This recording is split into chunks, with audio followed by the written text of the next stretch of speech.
అధికార పగ్గాలు చేపట్టిన తర్వాత జనసేన తన తదుపరి లక్ష్యం వైపు అడుగులేస్తోందా? బలహీనంగా ఉన్న చోట బలపడ్డం, అదే సమయంలో పార్టీని విస్తరించడంపైన జనసేనాని ఫోకస్ పెట్టారా? ముఖ్యంగా సవాల్ చేసిన ప్రత్యర్థులను గుక్క తిప్పుకోకుండా కాకినాడ కేంద్రంగా పవన్ కళ్యాణ్ చేస్తున్న రాజకీయం హాట్ టాపిక్ గా మారింది. 100% స్ట్రైక్ రేట్. దేశంలో ఏ రాజకీయ పార్టీ సాధించని ఘన విజయాన్ని చేజిక్కించుకుంది జనసేన. డిప్యూటీ సీఎం హోదాలో పవన్ కళ్యాణ్, మంత్రిగా నాదెండ్ల మనోహర్ తమకు అప్పగించిన శాఖల్లో వరుస రివ్యూలు చేసుకుంటూ ముందుకెళ్తున్నారు. రివ్యూలు, జారీ చేస్తున్న ఆదేశాలు చూస్తుంటే పవన్, నాదెండ్ల చాలా వరకు ఇంపాక్ట్ క్రియేట్ చేస్తున్నట్టే కనిపిస్తోంది.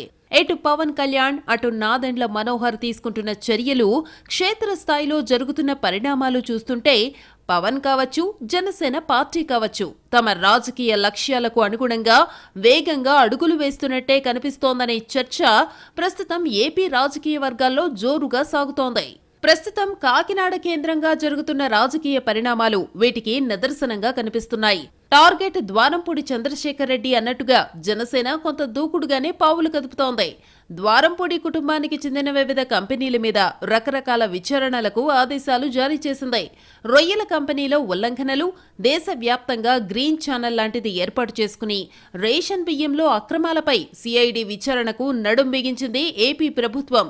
టార్గెట్ ద్వారంపూడి అన్నట్టు జనసేన ప్రణాళికాబద్ధంగా పావులు కదుపుతోందన్న సంగతి స్పష్టంగా కనిపిస్తోంది. మరోవైపు క్యాడర్ మనోభావాలకు అనుగుణంగా ఆపరేషన్ ద్వారంపూడి ప్రారంభించింది జనసేన.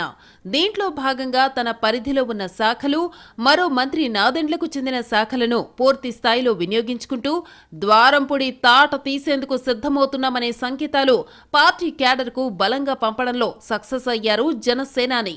ప్రస్తుతం కాకినాడలో జనసేన వ్యూహాలు చూస్తుంటే టార్గెట్ రీచ్ కావడానికే పవన్ కళ్యాణ్ ప్రత్యేకంగా తనకు, నాదెండ్లకు ఆయా శాఖలు తీసుకున్నారా అనే ఆసక్తికర చర్చ జరుగుతోంది.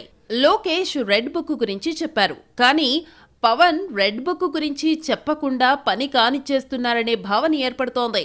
ప్రస్తుతం జనసేన వ్యూహాలు, ఆ పార్టీ ప్రణాళికలు చూస్తుంటే పర్ఫెక్ట్ గా రాజకీయం చేస్తున్నారనే భావన వ్యక్తమవుతోంది. ఎన్నికలకు ముందే కాకుండా ఎన్నికల తరువాత తన పార్టీ క్యాడర్ను సంతృప్తిపరిచే దిశగా వ్యూహాత్మకంగా అడుగులు వేస్తున్నారనే చర్చ జోరుగా సాగుతోంది. ఇదే సమయంలో ఉమ్మడి ఉభయ గోదావరి జిల్లాల్లో తన పట్టును పెంచుకోవడమే కాకుండా ఇతర జిల్లాల్లోని క్యాడర్ను కూడా బలోపేతం చేసేలా ప్రణాళికలు సిద్ధం చేసుకుంటున్నట్టు కనిపిస్తోంది జనసేన. ఎమ్మెల్సీ ఎన్నికల్లో ఓ టికెట్ ని దక్కించుకోవడం వంటి వాటి ద్వారా భవిష్యత్తులో నామినేటెడ్ పోస్టుల్లో కూడా జనసేనకు ప్రయారిటీ ఉంటుందనే నమ్మకాన్ని క్యాడర్లో కలిగించడంలో పవన్ సక్సెస్ అయ్యారనే చర్చ జరుగుతోంది.